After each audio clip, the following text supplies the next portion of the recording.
Seems like there's a lot of offlaners who are good this patch. Feels Yeah, pretty you're good. definitely right.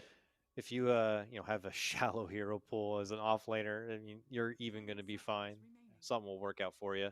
The Wisp still gets its ban, even though there's no like kind of breadcrumbs out there that will lead you to believe that Undying are going to creep it in there, but still a threat. Just the Slardar, like the Slardar Wisp lane is like such a pain in the ass to deal with because the Wisp gets the Slardar speed.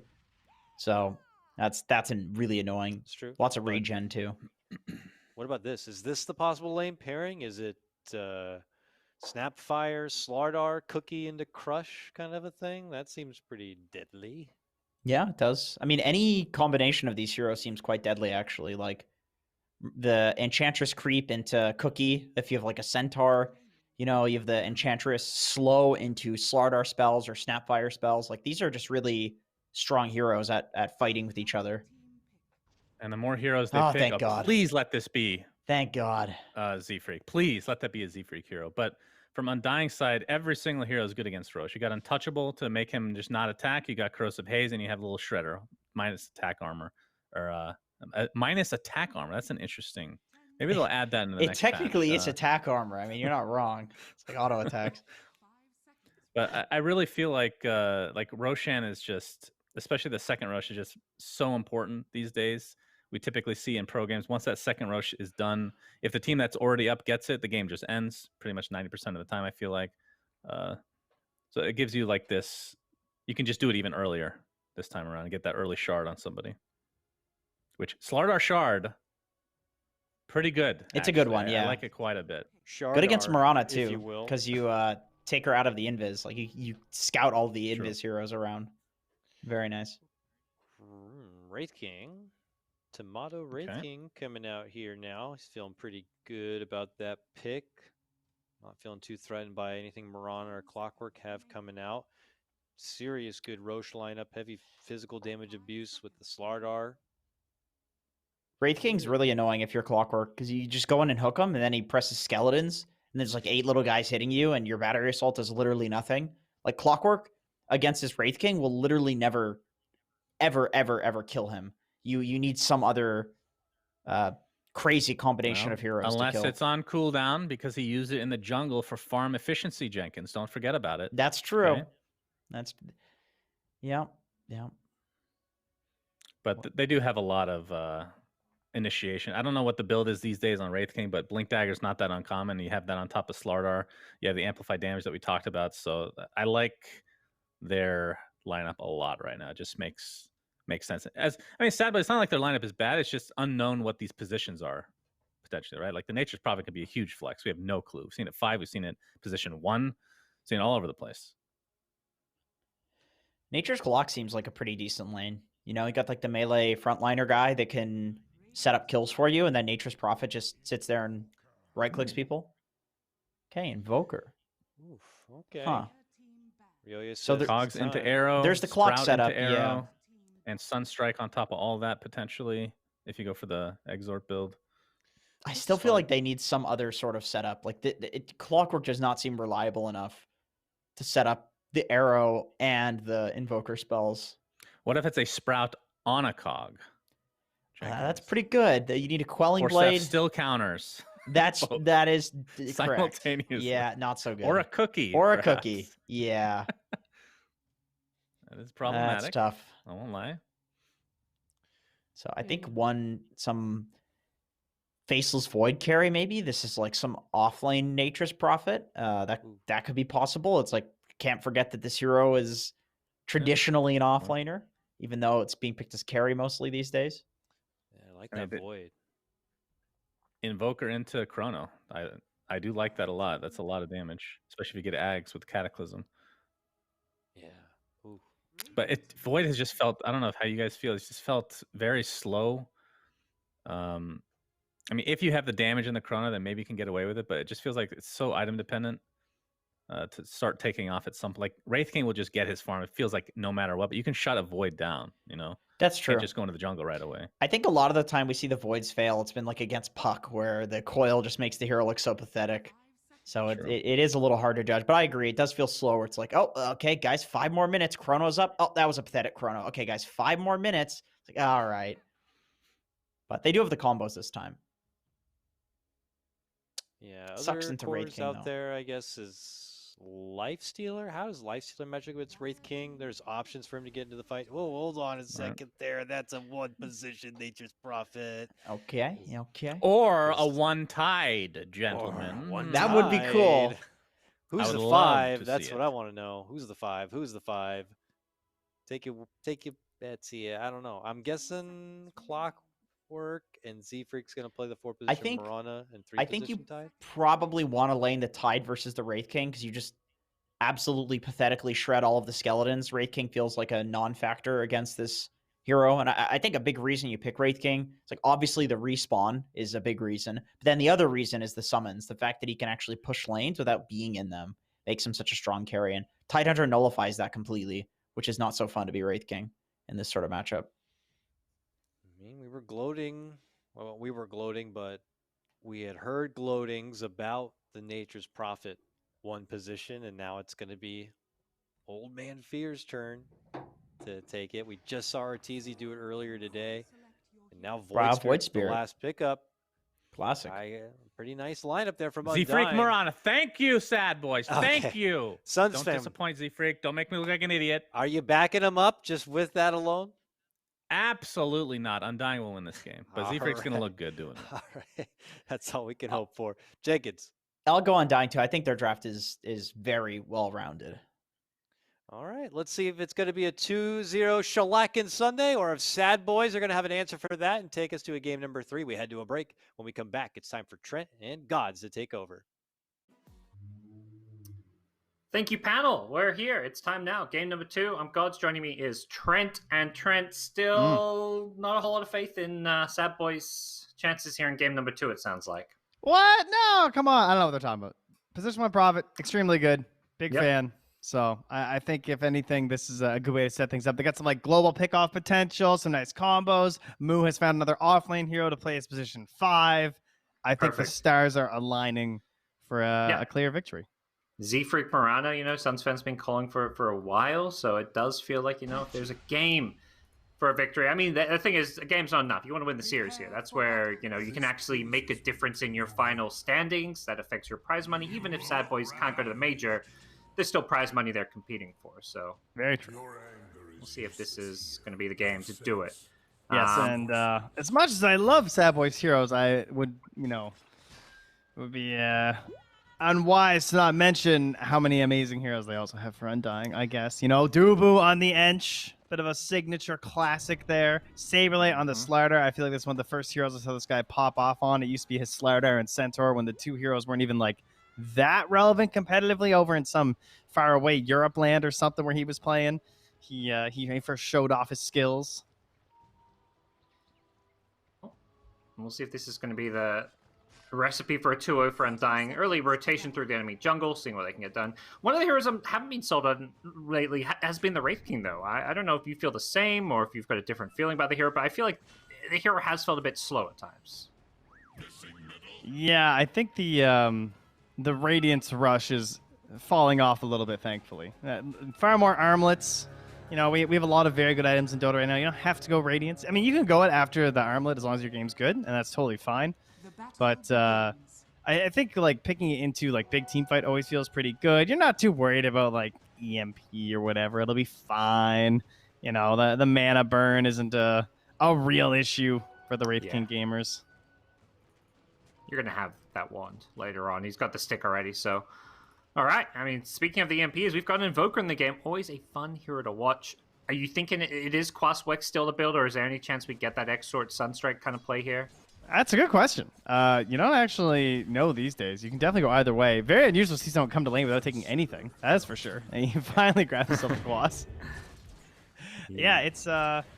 I don't know, I feel like I see games where I really want it to be the X-Sword because of the combos they have in their team. This kind of reminds me of one of them, but then it all just comes down to, like, what can I get away with during the actual laning stage. But I've also seen, like, a variance in terms of, like, when they actually make the transition to the X-Sword. So I just like that to be on the earlier end in this game. I'm glad we took the camera off mid because Ryoyu was getting bodied on those last hits. Yeah, that was pretty bad. I'm watching him. He's struggling. Like, I mean, you just have less damage. It's not like he's playing it badly. It's just hard, God. hard to get those last hits. Stay away, Pop. There, don't look. He's watching bottom. We're good. We're good. Oh, he's getting pulled in. You might have to look now. Oh man, he's eat the tree. Oh man, he's refusing. He's stalwart in his determination to watch bottom. Yeah. Don't worry. He's doing Ryoya some favors. I mean, again, it's by no fault of Ryoya's necessarily. But bottom lane, Moo Clockwork, you mentioned, an offlane hero being played in Fear with the Treants. It feels like, you know, the Treant's less good against some of these melee heroes that just have the built-in damage block. And also, as Slardar, a hero that can go Quelling Blade to last hit against the Treants. I know last game, I think it was, you guys were mentioning in the cast how the Treants, they seem better against ranged heroes who struggle to last hit a bit more. Yeah, definitely true. And just like messing with your last hits to try and like bully you in the lane and try and reduce what you're gonna have heading to the mid game. So yeah, it's not the easiest Nature's Prop lane. I also think like Slardar is actually a pretty good counter overall in terms of like chasing you down in the mid game. He might kind of feed off you a little bit if he gets this good start. So some concerns. But I do like the whole like ranged carry plus position 5 Clockwork. I think that combo's proven lately to be pretty strong. That's right. Well, this is going to be a game where Ryo is going to perhaps have some comeback up his sleeve because his last hit's still struggling here. Had the wave under his tower, and unfortunately Invoker with his damage, not the easiest hero to last hit under tower with. So, and while the wave was under his tower, Bryle grabs a double water rune. So, yeah, this is definitely some struggles for the mid Invoker. Ryo walked out there too. Yeah. Was he like trying to threaten like I have a rotation coming? I don't even know.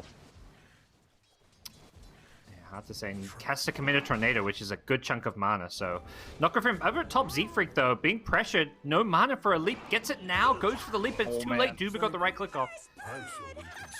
And he's gonna. Oh, I thought for a second he's gonna go steal this bounty rune. There is a bounty rune that could be stolen there, but he's not gonna go for it. Yeah, he might now. He's like, oh, hey, hold on. Now when they get there, time will be the real question. No boots or anything, but the 320 move speed. And there's a neutral for him to grab. That's also perhaps what I was waiting for. Get that enchant back up. So, nice place for him to be. Last game, it felt like the laning stage was kind of even. Right now, these lanes are being stomped, and we're only 3 minutes in. Yeah, I felt like the only lane that went much worse than you might hope for was the Spectre lane with the Timber, because like Timber just kept dying. This is significantly worse. I mean, Prophet's going to have his lane, so the best thing you can hope for is that early rotation and the utilization of the first level 6 ulti, because that thing is like a Dagon. If you hit it right, it's just a crazy amount of burst that you can bring down any hero. Of course, Wraith King, at that point, might not be the one to go for. Once Ryo, arrow comes flying in, doesn't latch on, and unfortunately that means Bryle going to get a first blood. He's not going to die. He gets out of there, and there's a water room waiting for him down bottom. But Moo's level 3. First. He's got flare. He takes it with the point. Good thing he held that. That's good for Moo's game, but he is a support. But hey, he'll be happy. Top lane, unfortunately for Monster, there's that Hellbear Smasher there. Dubu committing a lot for this. This has a level 1 in the Nature's Attendant, so it's up to Tomato to perhaps secure the kill. Gets the crit, but Monster gonna get out with a gush on a range creep to secure the last hit. He's still playing around with this Ring of Health regen. Still wants to He's been on the run get for all this so XP. long. Yeah. And while all that's going on, it's a kill elsewhere, but this top lane action was something else, so. What happened down bottom? Moo dying to Saberlight. Yeah, just an eventual chase down.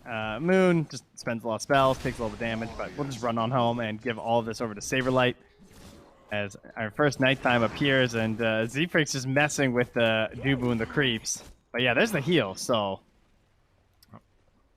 not contesting that. Oh, goes for the loop back around. Okay. Okay. I think Dubu knows those level 1 leap charges take a long time to replenish, so he's happy to take those trades where he forces out the leap. Yeah, Z-Freak's just here for the catapult, I think. Yeah. Yeah. Just, Hello. Line it up. Amazing shot. Truly wonderful. He point blank kills it. Well done, Z-Freak. The big Mirana plays. Bringing the troll. Just in case they need help. I don't think they do. Oh, maybe they do with the cookie missing, but Ryo. Oh! Okay. Oh, there we go. He came mid for the sentry, right? Was that his sentry on Dubu? Oh, it might have been, actually. I'm not What sure. a player. Moon had a sentry himself, but Fear gets a counter kill. Takes out Dubu in response. Brau going to back off, looking for a 6-minute room. Doesn't have any points, any Astral Step, but has it Dissimulate to get out. Ryle instead going to maybe look for the Moo kill, but wants to go for the rune instead. Moon himself going for Moo. As is an Astral Step now, and Bryo coming in, secures the kill with the Arcane Rune, and will happily bottle himself back up to get back out of there. Nice play from Bryo. Yeah, Moo tries to defend his rune once again, but not quite able to get it there. Yeah. Z-Freak snaps another Siege Creep mid. Some Oh, value. the double. All right, nice. Yeah. You don't see that very often. I guess he got it so early at top that he can actually make that rotation. And now level 6 instantly scaled by Tomato. Okay, he feels the pressure coming. Just doesn't mess around. We're just going to try play under his tower. Fear not quite level 6 on the Speaking of Nature's under Prophet. tower here, Moo. Yeah, Fear's gone and Moo's on his own, and it really is an island down here. You can't cogs. I mean, even when he gets it up, he'll just get cookied. So it's like, what even saves him? Not a whole lot that can. He's just hoping the response top is, you know, proportionate. And right now it looks like they should be able to get this tier 1 tower, though Enchantress has a creep. Just doing an okay job tanking, so we'll see if Dubu can delay this one. Gets the shockwave out and everything. But it does look like Fear, you know, this is Nature's Prophet thing. You should be taking these tier 1 towers as a Nature's Prophet. Dubu able just to run in by himself and actually, you know, keep the tower alive a bit longer. Is he actually saving it? He wants to go for the deny. He gets it with the tree and the plus 30 damage. All right. Dubu. And he gets out. That's actually so sick. It's interesting because he didn't go for the impetus, right? When we actually see Ench versus Tide quite a bit to abuse that with the pure damage cutting through, but instead, knowing that they couldn't really win the lane because of the matchup with like the creeps being killed and everything like that, he instead just ignores the impetus and just goes for this heal play. Unfortunately, it still costed the tower. The deny is definitely great, but this isn't really like what you hope for, I feel like, when you play Ench, right? I feel like I want to bully the offlaner a bit more. Although he is actually pretty poor. Bottle from Bryle does secure it, needs to get out of here, but he's just going to commit with the double damage. He's got the 2 Astral Step Charges still, so Bryle able to do a lot of damage, has the bottle for some regen here, doesn't have any Step Charges left just now, but there's nothing really to pressure him until a Cogs come in, and now Bryle may have overstepped a little bit, as Moo will help secure a counter kill. A 2-for-1 trade still. Both mid laners going down with the bonus kill going Undying's way. Yeah, they don't want to push it too much further there. Oh man, they really need this Ravage too. They could have some sick moments. Yeah. And unfortunately, Fear kind of committed the Wrath of Nature top lane before he TP'd home just for some farming, it looked like. So they don't actually have Wrath of Nature for another 30 seconds. They're TPing everyone back in mid. Just hard commit on this tier 1 mid, perhaps? Oh, here's the Mortimer's Kisses, though. Moon just hits level 6. So pushing any kind of a tower sounds very risky. Watson just backstrokes away after this stupid Ench just waddling away from him. I love the mind game of the Ench. You know, Dubu, in his interview, he said that his favorite thing about playing support is making the enemy squirm like a slug on salt. I think that's what Ench does. You know, that's the emotion he likes to inflict. I know, it was very detailed. Specific, yeah. Yes, yeah, no, it was good. Like, what? He's kind of got a sick mind, Dubu. But I mean, the 5 positions he plays, I can see it in his playstyle. His Ench, his Undying. His Faceless Void, you know, he just, he's all about the pain. That's what he brings to the table here. His teammates. Man, they're going in up top there. And there's some spooky guys in behind them. Oh, daytime, that might save them? Oh, no. But he leapt into the Remnant pull. And now they're looking for more move. Yep. Okay, hook shot. There's no Astral Step left, so he'll get out, but... And Roya? Can we make plays? Yeah. I mean, Prophet, they have ulti? They should be able to get one of them, I feel. Gets rid of the sprint here, and burns through the mana pool, but there is raindrops and 10 stick charges here, so Saberlight still has a stun if needed. They're going to go for Bryle instead, but he's got the Astral Step, as well as a Dissimulate in a couple of seconds, so they're going to get neither with a full, basically 5-man rotation, because the Mirana was there, died, and then all 4 other heroes were up top as well. So yeah, and they have regen, although there is an Obs Ward. I thought maybe we could get the Regoose going with the potential Snapfire ulti TP, but they're not even going to worry about it. They're just going to chill out and farm.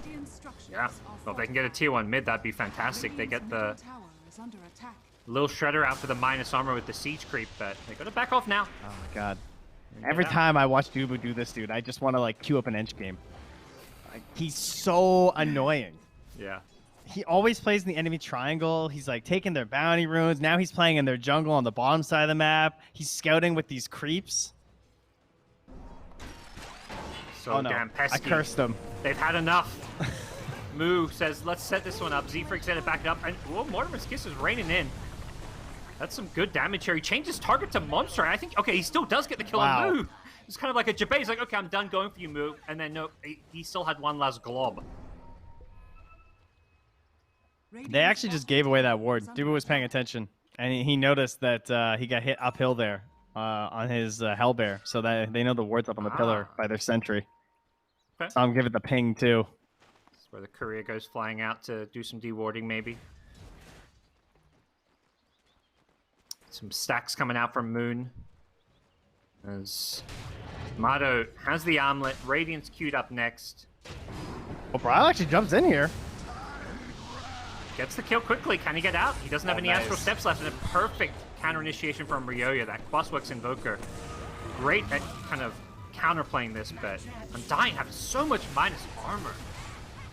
The Lil Shredder plus the Corrosive Haze, they are just shredding through some of these heroes. Yeah, Roche will die instantaneously. They have the instant rush medallion too that the Enches love to go for, so imagine once the Wraith King shows up, Tomato starts wielding this big old sword around.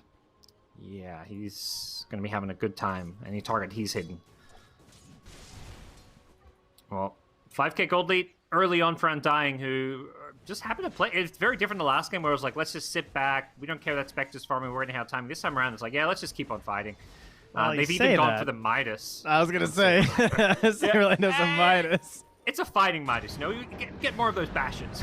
Yeah, it's also intimidating because he just Midas his Treant before coming to kill Fear, so... Yeah. You know, it helps him bash more, and it means he can keep fighting without losing out on farm, because he's still got the Midas to back him up. Plus, I mean, is there any, better feel-good item than Midas? Like, it motivates you while you play. You feel pressure to still make things happen. I think Tomato, yeah, he had the vision. Okay, not going to care about it, though. Tomato twice, because he's perhaps just baiting. He's like, well, they're going to kill me once. My teammates should all be TPing in here. Moon with a well-placed Mortimer's Kisses. He's not even going to die once, it looks please, like. no. Toggling. It's just destroying the monster. Could be next to go down. They're going to get a cookie on in here. Now with the EMP, perhaps this could catch Tomato by surprise. He does still have enough mana. Yeah, he toggled through it. He gets the reincarnation. They're all slowed now. Dubu is just in there healing him up. He needs to be careful. There is an Ice Wall. That's going to slow down Tomato a bit, but it's pretty low level. Now with Saberlight showing up, the Midas Slaughter coming, ready to wreck some faces here. Ryoya in full retreat. Oh, they got him. Ghost Walk, and they...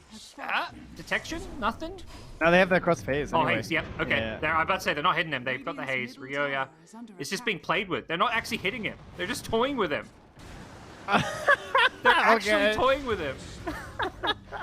It looked like they didn't have detection, because I'm pretty sure they were literally just messing with him. And yeah, Moon no, will they also get a definitely kill. did.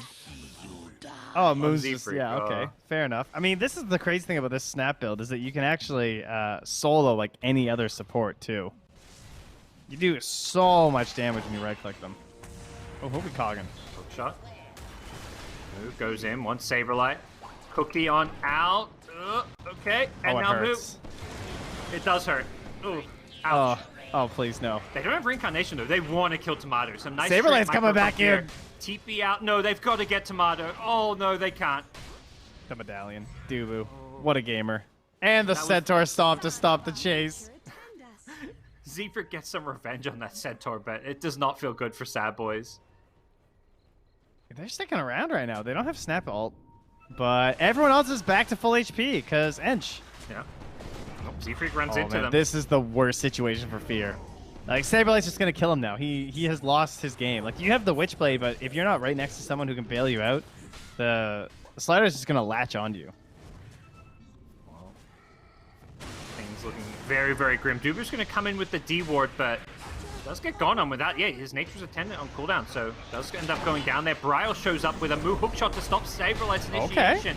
And they're going to turn this one, but unfortunately, Undying just have too much firepower. It feels like they need to take out Saberlight, but he gets one last Haze off him with the Mortimer's Kisses from Moon. He's looking for Zfrig. He's trying to hunt for him in the trees, gets found, and Moon is now going to have Monster to deal with right up in front of him, but Moon has plenty of health to fight in, but does he have enough for Fear? Fear gets caught by the Remnant here, and now Monster with the back from Fear does end up getting that kill. He wants more, he wants Bryle, but Bryle has Tomato showing up to the party now. Tomato, the fighting Wraith King, doesn't care that he doesn't have Radiance, doesn't care that he doesn't have Reincarnation. He's ready to get in on this, and a very aggressive game from both teams. 25 kills in 16 minutes. Undying, looking good. Yeah, they have a relic done on Tomato now. It's flying in on his courier, and the Radiance is about 1,000 gold away here once he clears up this wave, so times are looking tough for Sad Boys. Yeah, it doesn't feel like they have any kind of a scaling late game threat of their own. They're going to keep finding themselves getting picked apart as Bryle finds another kill. Full rune control, arcane rune for Bryle, and he's just able to have a field day this game. Someone's got plans tonight. I hope they're indoor plans, you know. The whole COVID thing, but, you know, plans nonetheless. All right, somewhere important to be because they are speed running this one. Yeah. Z-Frick out of leap charges. There's just Moon behind enemy lines. Saberlight's just getting a kill top lane while Moon, like, dives. He's surrounded by 4 enemy heroes, but he doesn't actually look like he's in a bad place necessarily. We'll find out soon. He gets hookshot in with a Ravage. The follow-up, this should be enough to bring down Moon. Saberlight gets arrowed now as well, brought inside the cogs here, should be going down, throws out one last corrosive haste before he dies here now, but Bryle showing up with Tomato, the 2 big boys of Undying. Perhaps going to look to clean this one up. Bryle takes out the Invoker, and now they're chasing Moo, who should go down to any kind of a right click from Tomato. Looks to run north, but the impetus damage is there, earns himself, but Tomato has a stun, has a right click, and a 2-for-2. I mean, you know, that's about as good as it gets for Sad Boys, a 2-for-2 trade. Yeah, I mean, there's no concern in not having a TP in that situation. Moo has 6 of them now. You know, so that's good. You know, there are some benefits to dying these days. The fact that your Nature's Prophet has 5 of them is probably not great, though. Yeah. Poor Fear, man. That Slardar destroys you. All right, one more perhaps here. Easy stun. All right, one.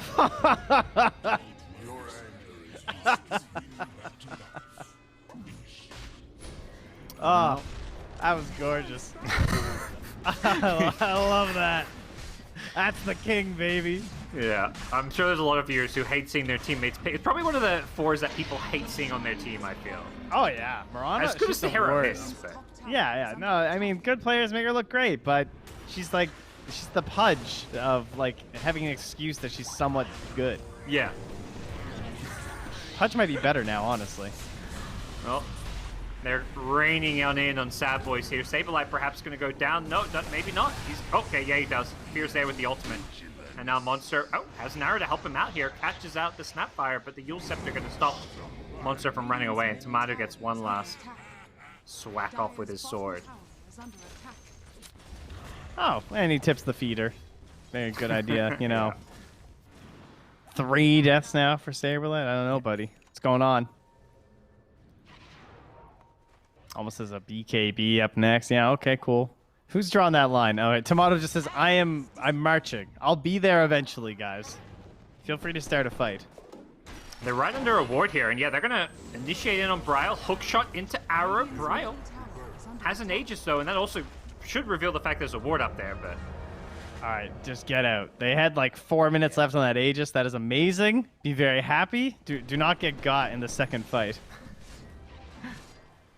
Yeah, this time around, Undying, they bring the big guns. Tomato's here, and I gotta imagine, okay, there's no sentries right now, but they'll probably be flying one out soon enough to deal with some of that Radiant Vision, but... Dubu mid? Oh, Dubu's tempting. They have second level and the Nature's Prophet ulti now, too. 10 seconds away.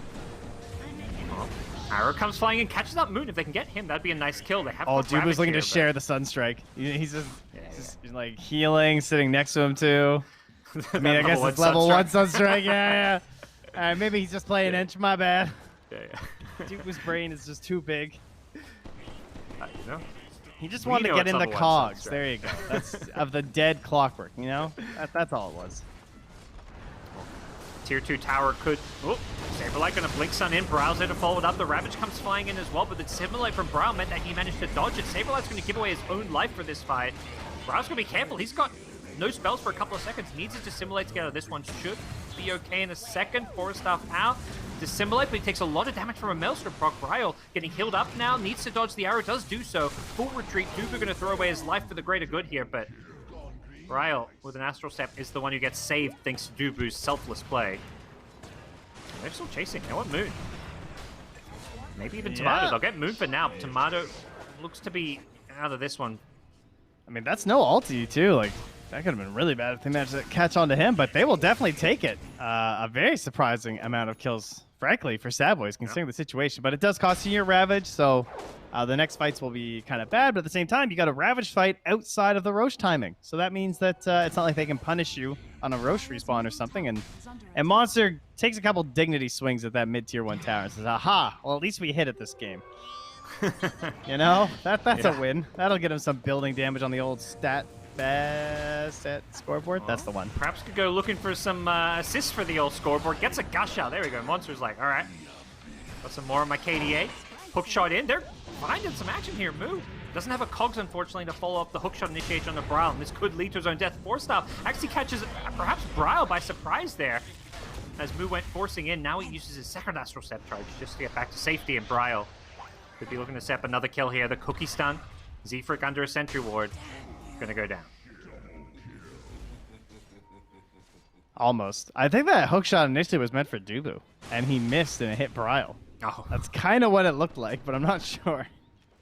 Either way, yeah, without the cogs and everything available, or the battery salt and everything available to combo into, it was a bit depressing. Sentry is down, so Dubu gets the heal off first. He just runs into Dubu, though. He knew there was a sentry there, but wanted to fight. So it feels like we're seeing sadboys really start to, like, basically say, let's just go for it now. Unfortunately for Ryo, that means heading straight to the grave, as Moo could be next to get picked off. He gets Cookie Enchantress onto him, pumps the mech.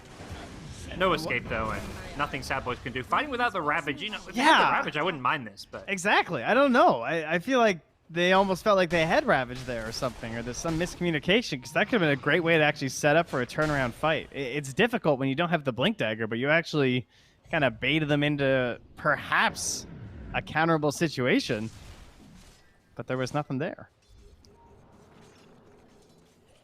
Well, they'll be forced to wait a little bit longer for these respawns, but they will have Ravage when Invoker Clockwork come back, so we'll see if they can defend this tier 2 tower mid, but it's already in deny range, so I've got to imagine it's probably going down.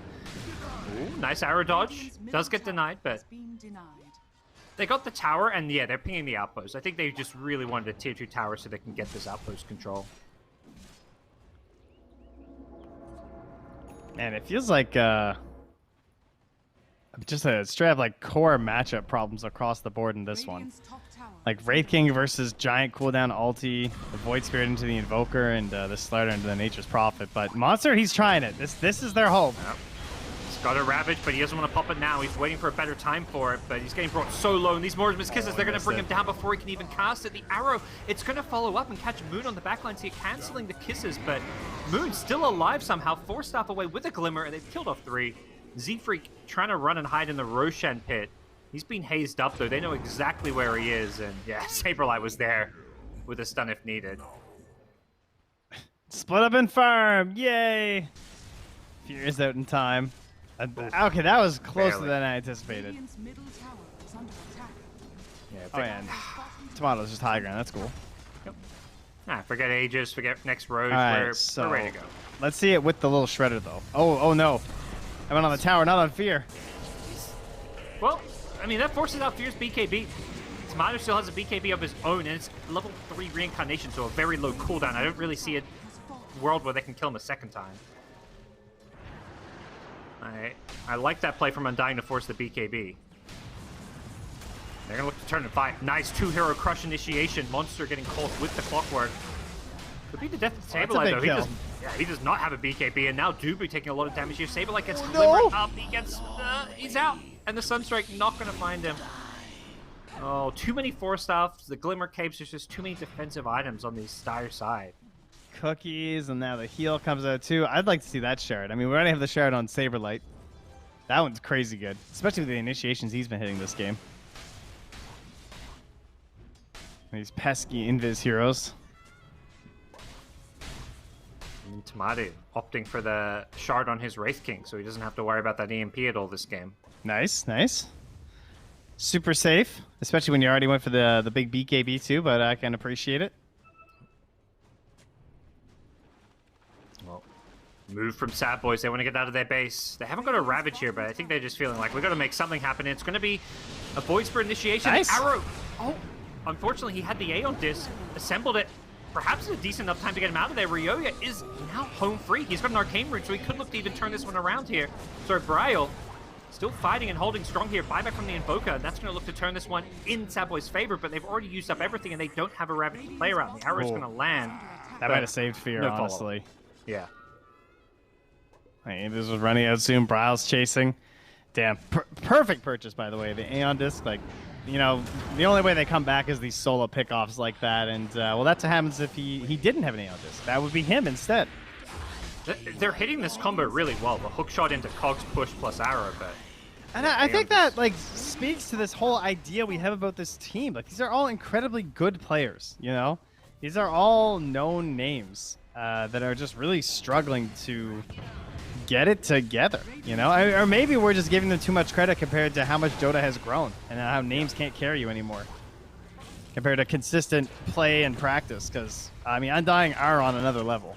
Yeah, it's they, at least for some of the players, they're that kind of slightly older, you know, old generation of players. Like a lot of them, you know, if you look at Moo and Fear, they had their biggest success, you know, 4 to 5 years ago. They've been very relevant and played on, you know, tier 1 teams at times since then, but I wouldn't look at this team and be like, oh yeah, these are some of the best players now. They've a lot of name value, but yeah, like Z-Freak's another example. Like he kind of disappeared from competitive Dota for like a year and a half, it feels like. Yeah. Yeah, it's like, and then on the other side, you just have like some pretty big grinders for sure. Yes, and I think, you know, you look at players like, yeah, Saberlight, Bryle, Tomato. This is like the newer, younger generation of players who have really just come into the kind of tier 1 scene recently. Like, and the grinding really seems to help them. And then there's Dubu. Just hopping on for the ride, you know? Yeah. Take me with you.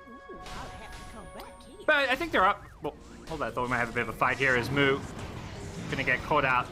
Fortunately, can he get a hook shot out of this one? Gets the mech off. Nice arrow onto Tomato. Maybe gonna save his life here, but Moo still gonna get chased down. Yule's gonna dodge the EMP and force Sadboys back to the base. But yeah, I was just gonna say, I think there is, you know, definitely a lot of truth to what you're saying, because players like, you know, Fear, it's very similar to Moon, where they're tier 1 and then they kind of fell off for a while, and now they're trying to make that breakthrough again. Yeah, and it's not as easy I would have guessed. You know, that the wall is hard in NA. I mean, we saw it first season. Like, I think Undying kind of surprised everyone when they showed up. Like, of course, like it's a similar situation where some of these guys also, like, maybe you hadn't seen them on big teams for a while, but then like Saberlight shows up and you're like, whoa, okay, Saberlight. You know, big Mr. EU time. The high ground being breached here with the kisses to back it up. Saberlight, well, Mr. Big EU goes down for the 6th time this game, but... Well, he is EU. We can't hold it against him, you know? He's trying his best to keep up with the NA boys. Yeah, he's swimming in the deep end of this pool, but doing all right. He's got his teammates that offer some floaties. It's nice that they keep him around, you know, and they're very patient with him. Also has the best Twitter. Shout out to Saberlight's Twitter. Make sure you guys follow. Mods, nice TP into the trees into a 4-man Ravage. That was a kind of cool idea, but I think Undying just let their guard down a bit, because this game all but over at this point as Undying looked to secure the win. What? The cookie timing looked like it was perfect. I thought it was so good. I guess it was a 0.1 second too early, maybe? Yeah, must have been. Oh, wow. Slightly off, but no. That's the crazy thing. Undying, you know, you go 6-1 and you think that's good enough to go to a major, but unfortunately, because of the way there's like this, there was that 3-way rock, paper, scissors tie, they had to go through, have to have those tiebreakers, but all Undying needed was either, well, for EG to, you know, beat Quincy Crew as well, and they would have been at the major as the second team. I know. I mean, they should have just went to EU. They should have just followed Saberlight. They would have an easy slot, like, honestly. Got to go to farm the weaker regions, you know?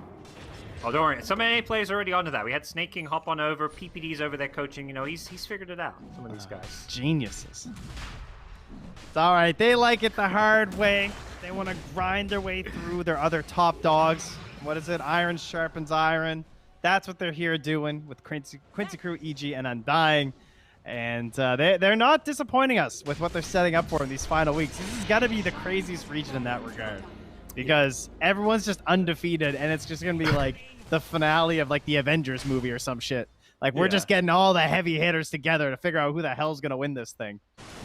You know, it'd be nice if our region was a bit weaker and we'd have even matchups throughout, but, you know, these top teams are just too good here in NA. It would be nice. Wouldn't it be a blessing? We've had so many stops these first 4 weeks, but, you know, we're building up for something good. It's good. But yes, Undying, definitely some big showdowns in the future for them, as we're going to see a repeat of that top 3 here in NA. If they win this game. You know, with the 34 hold takeover. on there, oh, guys, come on. I don't want to get ahead of this 0% win chance on Dota Plus. Yeah, there's probably some decimals there if you extend it a bit. We have the Lil Nick DC. Maybe that could happen to Undying here. Oh, okay, yeah, perfect. Well, into the fountain we go. Any second now. Oh man, they want it. They want it so bad. Nice. And that's the team wipe in the fountain. No GG's being called just yet, but I think we all know. That I'm a little surprised by. Yeah, I don't think they're muted. Guys, does anyone want to respawn into a remnant and die? Is that what you were hoping for today? Okay. Moo's not scared. All right. He wants to hookshot someone in his well, apparently.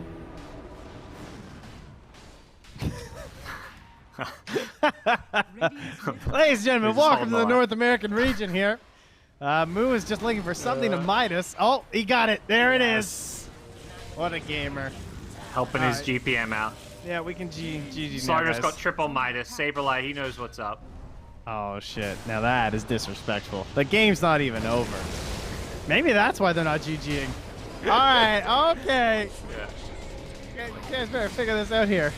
Yeah, what if all 5 of them sold their items? That would be very impressive. I mean, they're wasting their money on ghost scepters all over the place now.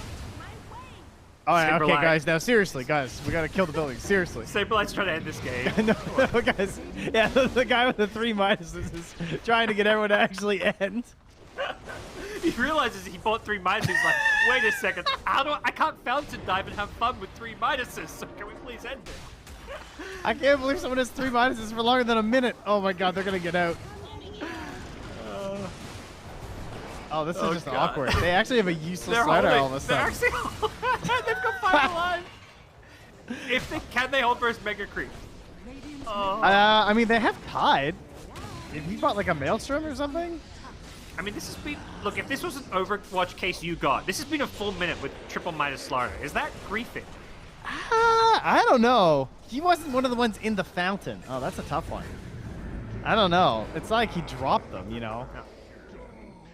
Oh, are they going to ruin all the fun here? Yeah, get back to that ancient. Oh, he bought another one. He bought a Fortnite. He's fully... Okay, at this point, you know, surely it's griefing now. Man, we need a breakdown of the fountain damage at the end of the game. I need a new category. That thing's carrying hard. Well, if you're going to be forced to commit his BKB, am I meant to cast this? What's going on? Nice. That's beautiful. I guess they just don't feel like being done for the day quite yet. And we've been hyping up the Undying series to come. We got to hype up Sadboys in their final series. Apparently. It is a battle for the bottom. We've got Sadboys versus the Cut, 2 teams who are, I think, both 0 and 12 or 0 and 10. The toilet bowl? Yes. Oh, excellent. That's always a good one. Both teams looking for their first and probably only win, and it's going to be probably their only chance to get a win. Save him! Save Araya!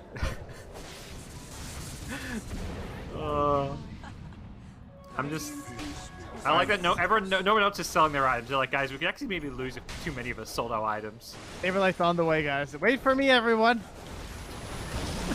Sprinting down the mid lane. Now, it's a real shame the Midas' share cooldown. That just doesn't seem fair. He just wants to show up and flex his Midas'. Give him the last hit on the Ancient. NA players know all about them because we're experts at buying Midases. Oh, that's true. If you spend a bit more time here, you might realize they didn't have their own cooldown. I mean, look how fast he hits that ancient though. Swinging away. He's going for it. Oh no, but they called the GG before they give him the satisfaction. No one on his team would hit the throne, so he had to do it. Well, he better be in the interview after a performance like that at the end. That's all I have to say.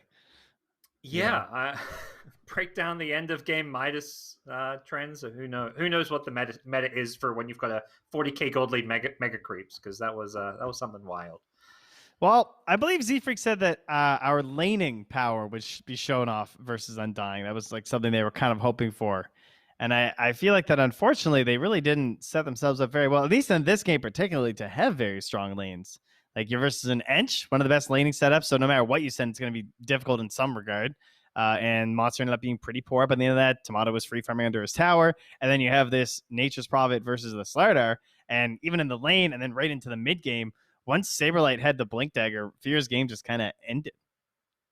Yeah, it felt like, core Nature's Prophet is this early to mid game snowballing hero, and it felt like he just was playing catch up the entire time and didn't really get much of a game. So it wasn't the only lane that every lane went poorly. Very different story to game one, where it felt like sadboys at least had a bit of a fighting shot. Yeah, had some room to make plays, play their own game. This time around, they were just constantly running away, trying to win a fight with Ravage and then run away again. So bit of a crazy ending. Not that there was anything unexpected about the ending. The result, it is Undying who secure themselves another win here in the NA DPC, setting themselves up for a potential run at the top 2 next week. Can they do it, Trent? Yeah, I don't know. Oh, it's going to be so good. That's it. You're right. It's their only games left, e.g. Quincy. Quincy still has to play Sad Boys. Condolences, Sad Boys. But then it's the same situation for them. And then EG have to play Black and Yellow. And then it is also the same back to the Undying and Quincy Cruz. So, guys, NA, this is it. This is what you've been waiting all season for. This is the finale that hopefully won't disappoint. We'll do our best not to Game of Thrones yet, but you never know around here. Well, a lot to look forward to, and I know I'm looking forward to the panel breaking this one down.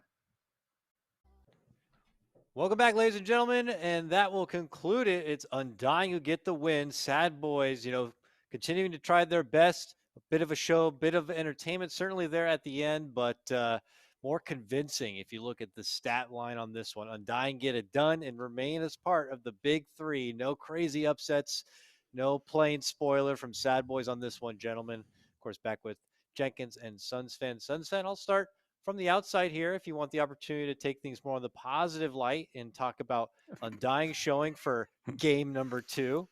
Oh boy, they looked good. They sure looked good, gentlemen. That's my positive outlook. This was a mega shellacking. Oh, Tomato got his armlet on Wraith King pretty early, and he was able to fight with his team, which I really like this build, especially when you have a lineup look at their lineup right now. It's very low cooldown, brawl-friendly heroes. Dubu, I thought, played very well, as always, on one of the 2 heroes that he plays.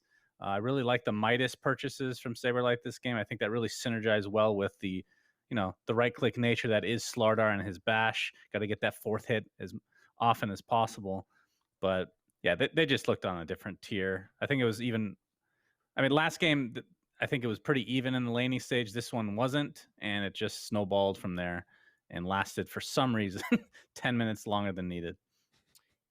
Yep, I would agree. This one looked basically what I was expecting for game 1 from Undying. They played really fast. This is a team that I think the biggest criticism that I would have for them is, for whatever reason, they can be inconsistent, whether it's memeing or maybe a little bit of like a lack of respect or discipline in the laning stage, something like that. But in this game, there was this like window that we saw that was just such a good window of Dota, where they defended the mid tower with Saberlight at like 12 minutes, 50 seconds. He killed a single jungle camp, and then they immediately, after the map reset, 5 to 10 seconds later, smoked and then killed Fear. And then off of that, they TP'd into Tomato, who was respawning after doing like 10 armlet toggles in a row, and then they wiped them at the triangle. Then Fear comes back alive, and he dies again at the triangle. And it was just this sequence of events where it's like, if Tomato doesn't armlet toggle like he did there, they just can't do that. They can't get that advantage from that situation. And if they didn't kill Fear there, that doesn't work either. And if they didn't defend that mid tower and then immediately smoke, that doesn't work either. So it's just this sequence that can only be orchestrated by a team that is playing at their absolutely peak level. And that's great to see after game one, because, you know, we literally were saying like, yo, these guys have something to talk about after this game. It's like, well, they talked about it. They figured it out because that was way better. They shellacked them like we expected. Yep. And it does look like we have a winner's interview ready to go. So why don't we go ahead and bring him on? It seems like we have Tomato going to be joining us on the broadcast. Tomato, GG's, and welcome. How are you doing? Hi, thanks for having me. Congratulations. A Uh, solid win today, taking down Sad Boys. You guys get it done 2-0 as we're all expecting. But I want to know, you've been in this spot before, all right? We saw it, season 1. Now it comes down to next week. You're going to play the other big 2 teams. Does it feel different at all, or what feels different for now for Team Undying Season 2 heading into this more serious set of series coming up? see, well, I think the entire team feels way more confident now. I feel like season one we made a lot of mistakes inside and outside the game, and they're very clear to us what we lacked back then. And rarely in life you get to like live the same thing twice or like get the same shot. And I think we got the same shot again. Like it's gonna be Queen CG Undying right top three, and we just have to beat one of them to go to the major, and if we beat both of them, we go first place. So I'm very excited. I think everyone on the team is very excited too, and I don't know, just looking forward to playing with them. Hopefully, it's like really good Dota. Like we're just gonna play our best, and whoever wins is gonna deserve it for sure. Because I think EG and Queens are very good teams too. Absolutely. And it's an exciting week we're looking forward to. I, of course, also have Jenkins and Suns fan here. Jenkins, why don't you go ahead and ask the talented Dota player something? Okie dokie. Hello again, Tomato. Welcome back. So Hello, Jenkins.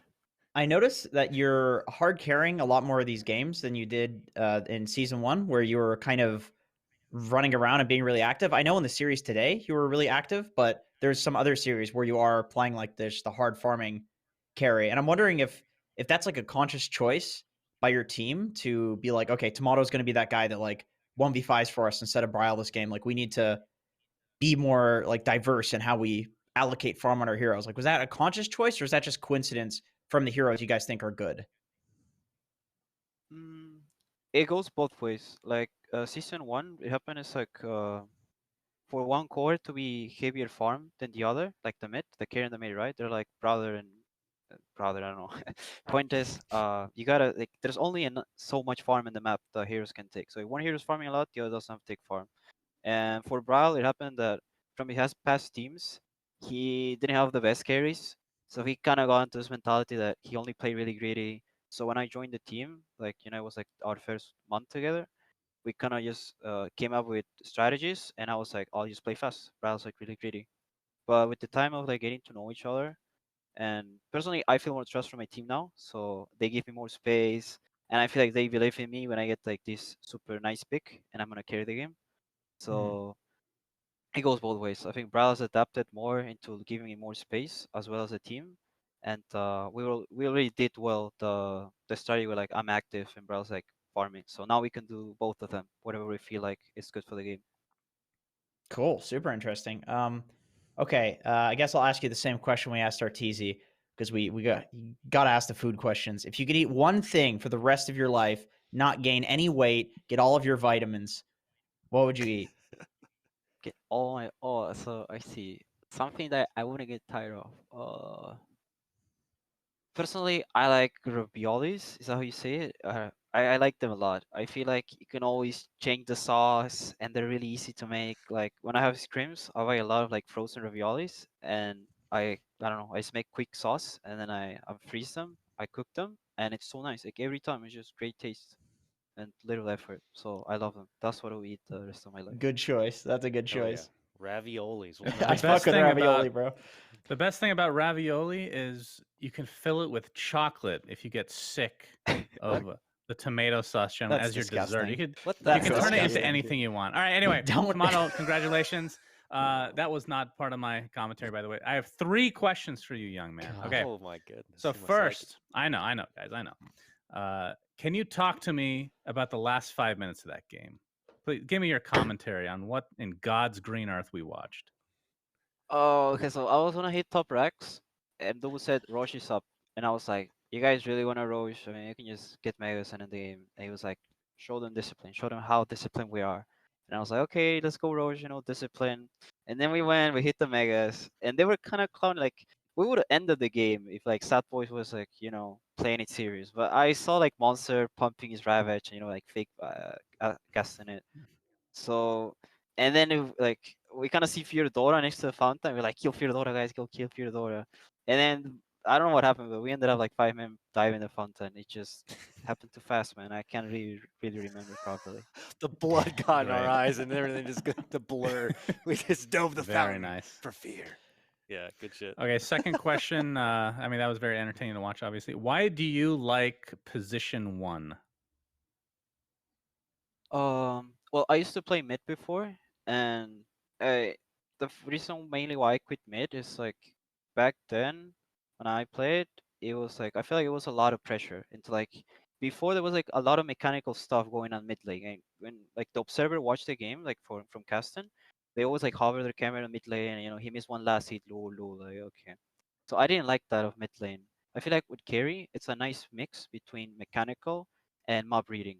There's like a lot of concept for carry that you can study and learn from outside the game that is not related to it. And I feel like it's a nice balance that I can fit in. So I like my practice, for example, I do like inside the game, like my mechanics, my last hitting, my builds, all these things. And then there's like the outside. I really like the outside of the carry. I feel like it's a role that you have to think a lot about what the opponent is doing, stuff like that. That's why I liked it a lot. Very cool. 'Cause you get answer. die Thank once you. on Okay. carry and kind of game over, So to be looking at the map. Right. Stressful, man. Stressful role. Okay, third and final question from me. Sorry, Dakota. Can you pick a position 1 that you would have fun playing, but you know is a terrible position 1? Any hero you want. Yeah, I think I would really like Silencer carry. I think he's really cool. The concept of like winning your lane, getting super smart with all this intelligence, and then you're kind of just one-shotting people from really far. You throw those glaives, one guy comes to gank you, silence, and then you just TP out. Like I've tried it out, the Silencer carry. It's just some heroes are just not one, But I dream of it. One day, Alestrog will properly buff this hero, and it will be a carry. So when Saberlight plays it in the off lane, or at least last season, you were pretty jealous, I take it. You play Silencer offlane? He did One like game. Yeah. well, Maybe one 2. game way back in season Oh. 1 he did. Yeah. I mean, I like some offlane heroes too. I think Sanking's like imagine playing Sanking with like Battle Fury, Daedalus, and just like one-shotting waves. I don't know, man. Hell Some yeah. carry role is super cool. Arteezy was on here before talking about TA and Shadow Fiend safe lane. Any thoughts on that? Yeah, I think that guy is playing TA every pub at the moment. But I mean, he used to play mid. I think the carries that used to play mid, they kind of Mhm. want some of the mid heroes to go carry now. I would like to play Quap cycling. I think Quap's really cool too. You get your Orchid, you get your VKV. Like Chinese team used to run it, right? Like how Quap, he got Orchid and he had some Rampage at TI, I think, Ultra Kill. I don't know. Mid lane heroes are cool, but there's something about carry that you get the gold, you get the items, and Yeah, we don't need 2 mid laners, that's for sure. So, but definitely cool to see the new types of hero concepts in the prized core position. Well, we'll let you go though, Tomato. We've held you here for long enough. Great series of questions. Thank you so much for sharing the insight. Your team, you may not see, is all on the screen here supporting you I as see, well. I see. So, thank you so much. GG's, my man. We'll see you next time. Thank you. See you. Have a good one, Tomato. Very intense next week around the corner coming their way. We'll look at that schedule in actually just a moment. But before that, we should probably take a peek at the standings now that we have concluded our upper division action for today. That's right. There's more NA DPC action actually going on today, but our upper division coverage has completed for now. So let's see where we sit. Undying do currently have a leg up on the series count, so they hold the first spot, being currently 5-0. But as we all know, they have yet to play Evil Geniuses and Quincy Crew, who both have their own 4-0s. Simply Two Base, they will now drop even because of their defeat earlier today to EG, and they're in the middle of the pack 3-3. I'm sure they're still happy, though. They have held their spot into the upper division, and it looks like they will keep it. Black and Yellow and Four Zoomers, these teams need to kind of make sure they hold some good wins under their belt, because if for some reason, some way, Sad Boys pull together a win, I guess there could be there's actually no problem. I'm bad with math, gentlemen. Is this already set? If Sad Boys beats Quincy Crew and then the cut, then Four Zoomers or Black and Yellow lose every game, then they'd be tied for second to last. Okay. All right. But so again, Quincy Crew would have to lose to Sad Boys. Yeah. So not looking likely. It's looking likely we could have what everyone calls the toilet bowl, a Sad Boys versus the Cut battle for first win, which is fun and hype in its own regard. I'm sure teams in the middle of the pack, like your Two Base, or maybe not even Two Base, but Black and Yellow, Four Zoomers, maybe they wanted to get more out of the season. So we'll see where they match up as the week does unfold. If production's ready, I would love to check out our next week's schedule when it's time, because it is a doozy of a schedule, gentlemen. Jenkins, I'll let you actually start this one off. Please, can you walk us through what's going on Tuesday, the next time we come together? Of course, on Tuesday, we do indeed have the Sad Boys versus the Cut. That is the toilet bowl that you were referring to. We also have Arkosh Gaming versus Picado Squad. Arkosh are quite pathetic and honestly filth. So I imagine, even though Picado lost their prized mid laner, kicking him out with internal issues, I think they'll probably still win that. But there's some implications with that one for tiebreakers in the lower division. We got Thursday, Evil Geniuses versus Undying. That's pretty important. Either of those teams could go to the major. Sad Boys, Quincy Crew. I think people are probably expecting Quincy Crew to shellac that one. But I don't know. Sad Boys didn't look so bad today in the first game. I feel like they played the weaker opponents first, and they were looking real sus at the start. And now they're looking, probably still under the level that we'd expect them to be at, but it's like any team could look like that versus Undying or EG. We'll see. I expect a shellacking on that one, but Suns fan, hit us home with the rest of the week. You're a man of positivity, and I am positive that Sunday is going to be ridiculously hype. Yeah, the hypest match by far is Team Dog Champ versus Arkosh, obviously. Woo! My goodness, the rivalry is out of control there. Let's go. I think simply Two Base versus Four Zoomers. I know it doesn't matter for standings too much. Like, I guess for pay it will, but I think those teams have been playing about equal level. I mean, coming into the season, you'd say Four Zoomers are definitely better. But, Monkeys Forever on Simply Two Base, that he was on Four Zoomers previously. So that, I think it's got, I don't think Sunday's he's actually about nuts, man. Sunday is super This hype. is the most stacked Sunday I think we've ever had. Because Two Base is EG Quincy Crew is pretty obvious. of course. That's going to be super mega hype. That's the big one. So, but yeah, all three of these matches are going to be good. I think.